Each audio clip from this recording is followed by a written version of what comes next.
आदाब नाज़रीन, उर्दू खबरों में आप सभी का खैर मकदम है। मैं हूं सादिया अली। नज़र डालते हैं इस वक्त की ख़ास खबरों पर। वज़ीर आज़म मोदी ने ओडिशा के लिए 60,000 करोड़ रुपए के तरक्याती मंसूबों का किया ऐलान। वज़ीर आज़म ने कहा, भारत अब दुनिया के उन 5 ममालिक में शामिल है जिनके पास 4G मवासलाती खदमात शुरू करने के लिए मुकम्मल तौर पर देसी तकनीक है। कहा, बीजेपी हुकूमत मुसलसल दे रही है GST में राहत।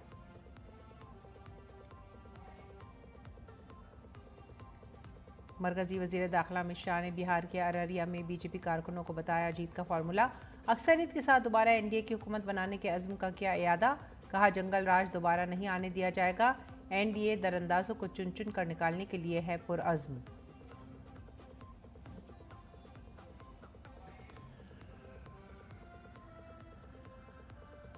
लेह में हालात काबू में। तशद्दुद में गैर मुल्की शरपसंद अनासर के मुलविस होने के मिले शवाहिद। समाज दुश्मन अनासर के खिलाफ इंतजामिया हुई सख्त। खुर्दनोश की अशिया की खरीदारी के लिए कर्फ्यू में नरमी।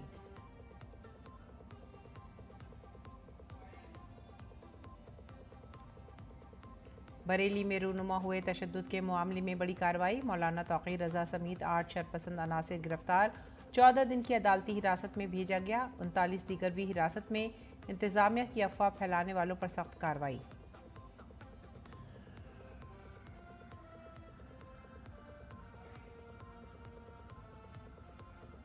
खेलों में भारत की शीतल देवी ने कोरिया में मुनक़िद आलमी पैरा तीरंदाजी चैंपियनशिप में ख़वातीन के कंपाउंड इनफरादी ज़ुमरे में गोल्ड मेडल जीता। वहीं मर्दों के ज़ुमरे में भारत के तोमन कुमार ने तलाई तमगा और राकेश कुमार ने चांदी का तमगा जीता।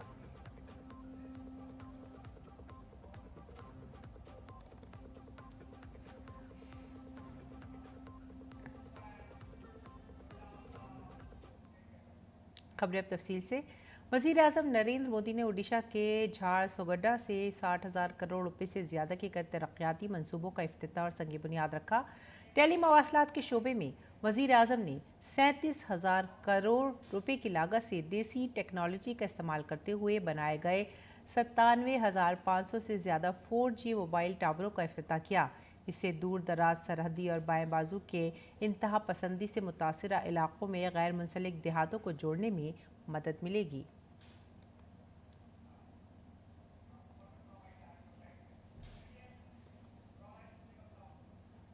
आज BSNL अपनी स्थापना का 25वां वर्ष मना रहा है और इस ऐतिहासिक दिन BSNL और उसके सहयोगियों की मेहनत से आज Bharat global telecom manufacturing hub बनने की दिशा में आगे बढ़ रहा है। ये ओडिशा के लिए भी गर्व की बात है कि आज झारसुगुड़ा से BSNL के स्वदेशी 4G नेटवर्क का शुभारंभ हो रहा है, जिसमें करीब 1 लाख, दोस्तों देश के लिए गर्व होगा, 1 लाख 4G टावर है। ये टावर देश के दूरदराज के क्षेत्रों में कनेक्टिविटी की नई क्रांति लाने जा रहा है। 4G तकनीक के एक विस्तार से देश भर में 2 करोड़ से ज्यादा लोगों को सीधा लाभ मिलेगा। करीब 30,000 ऐसे गांव जहां हाई स्पीड इंटरनेट सुविधा नहीं थी, वहां भी अब ये सुविधा मिलने जा रही है। वज़ीर आज़म ने मुतअद्दिद अहम रेलवे मंसूबों को भी कौम के नाम वक्फ किया, जिनमें संबलपुर सरला रेल फ्लाईओवर का संग बुनियाद रखना, कोरपट बेगुडा लाइन को दुगना करना और मनाबार कोरपट गोरपुर लाइन शामिल हैं। इन मंसूबों से ओडिशा और पड़ोसी रियासतों में मालबरदारी और मुसाफिरों की आमद रफ्त में नुमाया बेहतरी आएगी, जबकि मकामी सनत और तिजारत को भी तक़वियत मिलेगी। वज़ीर आज़म नरेंद्र मोदी ने बरहामपुर और ओधना सूरत के दरमियान अमृत भारत एक्सप्रेस को भी हरी झंडी दिखाई। वज़ीर आज़म मोदी ने कहा कि भारत जल्द ही बड़े बड़े जहाज़ बनाकर खुद कफील बनने की समत में आगे बढ़ रहा है। हर देशवासी चाहता है कि अब हमारा देश किसी पर निर्भर नहीं रहना चाहिए। हर चीज में भारत आत्मनिर्भर हो और इसलिए पारादीप से लेकर झारसुगुड़ा तक एक विशाल औद्योगिक क्षेत्र का निर्माण हो रहा है। हमने देश में ये बड़े बड़े जहाज बनाने के लिए, शिप बिल्डिंग के लिए 70,000 करोड़ रुपए का पैकेज मंजूर किया है। इससे भारत में 4.5 लाख करोड़ रुपए का निवेश आएगा।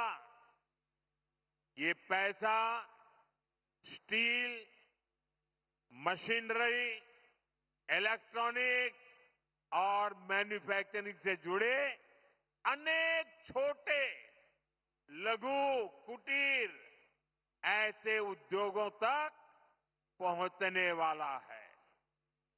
इससे सबसे बड़ा लाभ मेरे नौजवानों को, मेरे देश की बेटे बेटियों को होने वाला है। इससे लाखों नई नौकरियां बनेगी। इसका बहुत अधिक लाभ हमारे उड़ीसा को होगा। और भारत के अख्तराई माहौलियाती निज़ाम को फ़रोग़ देने के मकसद के साथ वज़ीर आज़म ने तकरीबन 11,000 करोड़ रुपए की सरमायाकारी के साथ 8 IIT जैसे तिरुपति, पलक्कड़, भिलाई, जम्मू, धारवाड़, जोधपुर, पटना और इंदौर की तौसीक़ का संग बुनियाद रखा। उन्होंने मेरिट स्कीम की भी शुरुआत की, जो 275 सरकारी इंजीनियरिंग और पॉलीटेक्निक इदारों में मेयार को बेहतर बनाने के लिए तैयार की गई है। वज़ीर आज़म नरेंद्र मोदी ने ओडिशा की तरक्की के लिए कई तरक्याती मनसूबों का भी आगाज़ किया, जिसमें वज़ीर आज़म ओडिशा फ़रोग़ हुर्रबंदी मनसूबे के दूसरे मरहले का इफ्तिताह भी शामिल है, जिसके तहत संबलपुर और बरहामपुर में आलमी हुनरमंदी मराकज़ कायम किए जाएंगे। वज़ीर आज़म नरेंद्र मोदी ने बरहामपुर में MKCG मेडिकल कॉलेज और संबलपुर में VIMSAR को आलमी म्यार के सुपर स्पेशलिटी अस्पतालों में अपग्रेड करने का भी संग बुनियाद रखा। वज़ीर आज़म ने रियासत में डिजिटल तालीम को फ़रोग़ देने के लिए 130 आला तालीमी इदारों को वाईफाई सहूलियात भी वक्फ़ की। PM मोदी ने कहा कि ओडिशा में जल्द ही चिप बनाने की सहूलत फराम होगी। हमारी सरकार बड़े बड़े प्रोजेक्ट्स ओडिशा में ला रही है। केंद्र सरकार ने हाल में ही ओडिशा के लिए 2 सेमीकंडक्टर यूनिट की मंजूरी दी है। पहले कोई सोच भी नहीं सकता था कि सेमीकंडक्टर जैसी आज की दुनिया की लेटेस्ट टेक्नोलॉजी वाली इंडस्ट्री कभी असम में लग सकती है, कभी उड़ीसा में लग सकती है, लेकिन यहां के नौजवानों का सामर्थ्य है कि आज ऐसी ऐसी इंडस्ट्री आपके यहां आ रही है। चिप बनाने के लिए ओडिशा में सेमीकंडक्टर पार्क भी बनने जा रहा है। वो दिन दूर नहीं जब छोटी सी चिप वो अब हमारे ओडिशा में बनेगी। मज़ीद बरा वज़ीर आज़म ने प्रधानमंत्री अंत्योदय गृह योजना के तहत 50,000 मुस्तफ़ीदीन के माबैन मंजूरी नामे तकसीम किए। ये स्कीम कमज़ोर देही ख़ानदानों को मुस्तकिल मकान और माली इमदाद फराहम करती है, जिनमें माजूर, बेवाएँ, शदीद बीमारी में मुब्तला अफराद और कुदरती आफात के मुतासरीन शामिल हैं। वज़ीर आज़म ने कहा कि BJP हुकूमत गरीबों, पसमानदा तबक़ात, दलितों और कबायलियों को बाइख्तियार बनाने वाली हुकूमत है। भाजपा सरकार गरीब की सेवा करने वाली, गरीब को सशक्त करने वाली सरकार है। हमारा बहुत जोर गरीबों को, दलितों को, पिछड़ों को, आदिवासियों को मूल सुविधाएं पहुंचाने पर है। आज इस कार्यक्रम में भी हम इसके साक्षी बन रहे हैं। मुझे अभी यहां अंत्योदय गृह योजना के लाभार्थियों को स्वीकृति पत्र सौंपने का अवसर मिला। जब एक गरीब परिवार को पक्का घर मिलता है तो वर्तमान ही नहीं, भावी पीढ़ियों का जीवन भी आसान हो जाता है। वजीर आजम नरेंद्र मोदी ने कहा कि बीजेपी हुकूमत टैक्स में मुसलसल राहत दे रही है, जिससे लोगों की बचत में इजाफा हो रहा है। कांग्रेस पार्टी पर हमला करते हुए उन्होंने कहा कि जहां भी कांग्रेस की हुकूमत होती है वो इजाफी टैक्स लगाकर लूटमार की राह हमवार करती है। भाजपा सरकार आपको लगातार टैक्स में राहत दे रही है, आपकी बचत बढ़ा रही है, लेकिन कांग्रेस अब भी अपनी हरकतों से बाज नहीं आ रही है। कांग्रेस की सरकारें अब भी आपको लूटने में जुटी है। जब हमने जीएसटी की नई दरें लागू की तो सीमेंट से भी टैक्स कम कर दिया। हमारा मकसद यही था कि लोगों को अपना घर बनाने में, घर की मरम्मत कराने में सीमेंट सस्ता होने से कम पैसा खर्चना पड़े। लेकिन कांग्रेस आम जनता को ये सुख देना नहीं चाहती है। पहले जब हमने डीजल पेट्रोल में पैसा कम किया था तो जहां जहां कांग्रेस की सरकारें थी उन्होंने ऊपर से दूसरा टैक्स लगा करके उतना ही दाम रहने दिया और खुद तिजोरी भर करके लूट का रास्ता खोल दिया। ऐसा ही हिमाचल में कांग्रेस सरकार ने, जब हमारी सरकार ने सीमेंट का पैसा कम किया तो उन्होंने अपना एक नया ही टैक्स लगा दिया। और इसलिए जो फायदा भारत सरकार हिमाचल के लोगों को देना चाहती थी, ये कांग्रेस की लूटबाज सरकार उसमें दीवार बन के खड़ी हो गई। इसलिए मैं कहता हूं, कांग्रेस की सरकार जहां भी रहेगी वहां लोगों को लूटेगी। इसलिए देश के लोगों को कांग्रेस से सावधान रहना ही है और उसके साथियों से भी बच के रहना है। आगे बढ़ते अगली खबर की तरफ। मरकजी वजीर अमित शाह ने बिहार के अररिया में बीजेपी कारकुनों के जरिए मुनक्किद किए गए कार्यकर्ता संवाद कार्यक्रम में शिरकत की। इस मौके पर उन्होंने इलाके के बीजेपी मेंबरान पार्लियामेंट, अरकान असेंबली, वज़रा और अहम अहदेदारों से बातचीत की। शाह ने पार्टी अहदेदारों और कारकुनों को बिहार असेंबली इंतखाबात जीतने और तंजीम को मजबूत करने का तरीका भी बताया। इस मौके पर मरकजी वज़ीर दाखिला अमित शाह ने कहा कि हमारी तरजीह दरअंदाजों को चुन चुन कर बाहर निकालने की है। उन्होंने कहा कि बीजेपी एक एक करके दरअंदाजों को बाहर निकालने के लिए पुरअज़्म है। भाइयों बहनों, राहुल और लालू जी के लिए चुनाव अपनी पार्टी को जिताने का चुनाव, लालू के बेटे को मुख्यमंत्री बनाने का चुनाव है। मगर हम सब भारतीय जनता पार्टी के कार्यकर्ताओं को इनके लिए ये चुनाव पूरे बिहार से घुसपैठियों को खदेड़ देने का चुनाव है। आप एक बार एनडीए को 2/3 बहुमत से जिता दो, मैं आपको वादा करता हूं, बिहार की पवित्र भूमि पर से ये घुसपैठियों को चुन चुन कर भगाने का काम भारतीय जनता पार्टी करेगी। मरकजी वजीर दाखिला अमित शाह ने दावा किया कि बीजेपी इत्तेहाद आइंदा बिहार असेंबली इंतखाबात में 160 से ज्यादा नशिस्तें जीत कर हुकूमत बनाएगा। उन्होंने कहा कि लालू एंड कंपनी ने बिहार को सिर्फ लूटा है। इस बार बिहार वालों, आपको 4 दीपावली मनानी है। पहली दीपावली तो प्रभु श्री राम जब अयोध्या वापिस गए उस दिन दीपावली के दिन मनानी है। दूसरी दीपावली, कल ही मोदी जी ने हमारी जीविका दीदियों को 10-10 हजार रुपया उनके बैंक अकाउंट में डाला है, उसकी मनानी। तीसरी दीपावली, मोदी जी ने जीएसटी में 395 से ज्यादा चीजों के दाम 15 से 20% कम कर दिए। जीएसटी में कमा करा, इसकी दीपावली हमें बनानी है। और चौथी दीपावली, 160 से ज्यादा सीटों के साथ एनडीए भाजपा सरकार बनाकर मनानी है। लेह की बात करते हैं। सोनम वांगचुक को लद्दाख में पुरतशद्दुद वाक़यात के बाद हिरासत में ले लिया गया है।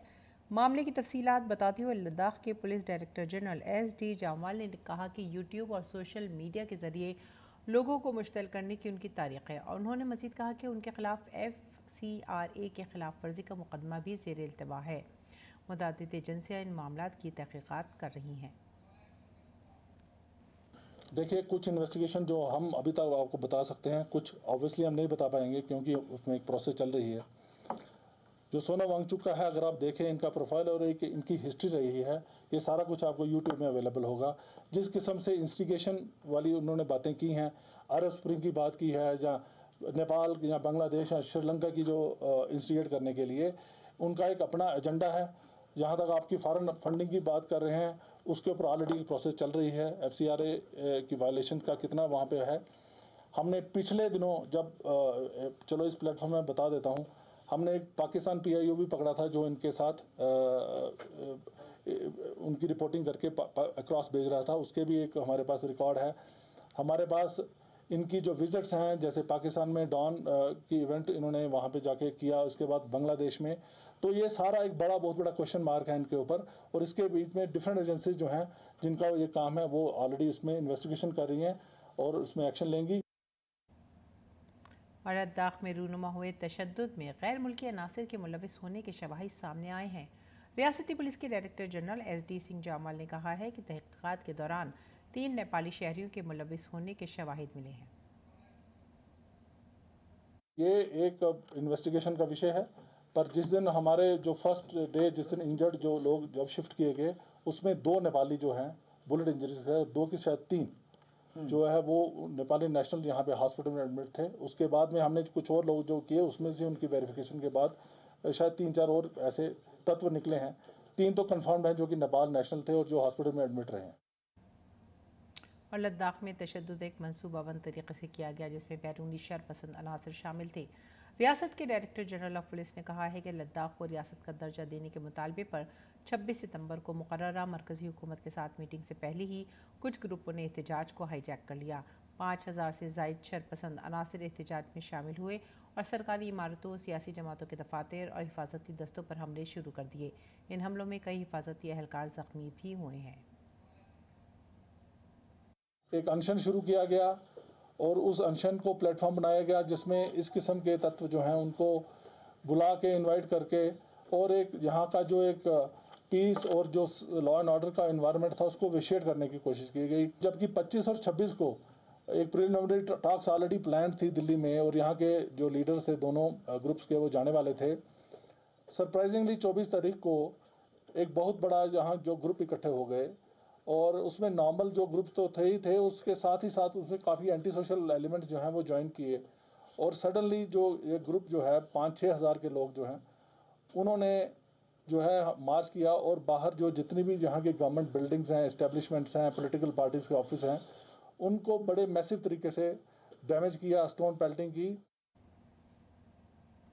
बरेली में जुमे को नमाज जुमा के दौरान आई लव मोहम्मद के पोस्टर पर हुए तनाज़े की वजह से तशद्दुद और अफरा तफरी का माहौल बन गया था। उत्तर प्रदेश के वज़ीर आला योगी आदित्यनाथ इस मामले में एक्शन में नज़र आ रहे हैं। बरेली के SSP अनुराग आर्य ने बताया कि इस मामले में 10 FIR दर्ज की गई हैं और इस वाक़े में मुलविस मरकज़ी साजिशकार मौलाना तौक़ीर समेत 8 मुलज़मीन को गिरफ्तार करके 14 दिन की अदालती हिरासत में जेल भेज दिया गया है। मौलाना पर अपने इश्ताल अंगेज बयानात से जुमे को बरेली में तशद्दुद भड़काने का इल्ज़ाम है। इसके अलावा तकरीबन 39 शरपसंदों को हिरासत में लिया गया है और उनसे पूछताछ की जा रही है।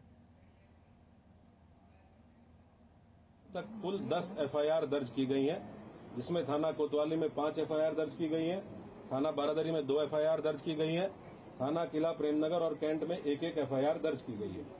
इन दर्ज एफआईआरों में आज हम लोगों के द्वारा कुल 8 अपराधियों को, जो इस घटना में शामिल थे, 8 अभियुक्तों को गिरफ्तार करके जेल भेजा गया है।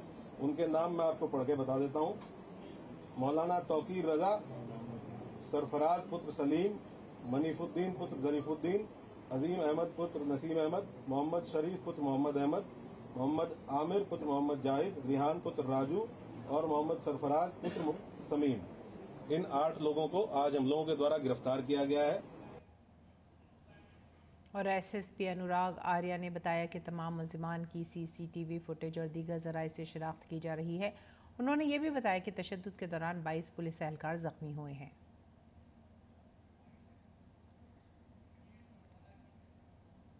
जो भी अभियुक्त शामिल थे, उन सभी की पहचान सीसीटीवी फुटेज के माध्यम से, जो हमारा मैनुअल इंटेलिजेंस होता है उसके माध्यम से, टेक्निकल इंटेलिजेंस के माध्यम से और जो हमारे अभिसूचना विभाग है उसके माध्यम से हम लोग एकत्र करेंगे। ये भी ज्ञात हुआ है कि इसमें एक नदीम नाम का व्यक्ति ये लगातार फोन पे संपर्क में था और इससे व्हाट्सएप कॉल के माध्यम से लोगों की बात हो रही थी और ये वही व्यक्ति है जिसके सिग्नेचर थे उस कागज पे जो पहले दिन अपील जारी की गई थी और ये अभी फरार है। जब हम लोगों ने अपनी पूरी टीम को गैदर किया, कुल 22 पुलिसकर्मी ऐसे थे जो इंजर्ड थे, जिनका मेडिकल एग्जामिनेशन कराया गया।